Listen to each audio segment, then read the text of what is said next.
Čaute milí diváci. V minulom videu sme si hovorili o Psalmopeus Irminia, predtým sme si hovorili o Psalmopeus Lucher a slúbil som vám, že v ďalšom videu, čiže v dnešnom, si povieme niečo o Psalmopeus Reduncus, pretože som sa rozhodol, že čo sa týka tohto rodu, by som chcel mať všetkých. Takže Psalmopeus Reduncus, toto je tiež samička, ja mám v podstate iba samičky. Pochádza z Kostariky. Je to taký, čo sa týka tohto rodu Psalmopeus, menší druh dospelosti. Oni sa v tele dorastajú cca 4-5 cm a v rozpätí nôh je to okolo tých 12-13 cm by to malo byť teda maximálne. Sfarbenie oni majú také až úplne tmavo-zelené karapaxy, to znamená hlavohrúď, a tmavé až čierne telo s takými svetlými pruhmi na končatinách.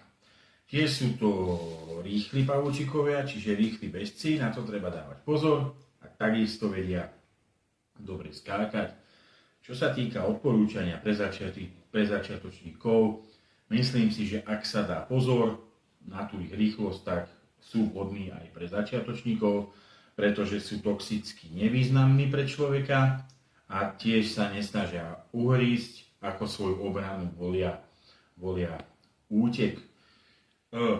Ja si ju dám, ak si pamätáte, v tomto menšom terárku spravenom bol Psalmopeus Lucher, ale už som ju premiestnil do veľkého terária a sem dám tohto Reduncusa, keďže ešte je malý, takže tomu úplne stačí. Takže vám ukážem zbližšia a potom si dáme do terárka. Takže toto je Psalmopeus Reduncus. Brúšisko, teda abdomen má riadny, pretože zblajzla celého švába. Ako vidíte, ten karapax je teda taký svetlý, až zlatý. Na končatinách má také tie pruhy, ale vidíte, ona ako nesnaží sa uhryznúť ani nič, skôr sa bojí a volí útek. Takže pre začiatočníkov vhodný pavúčik.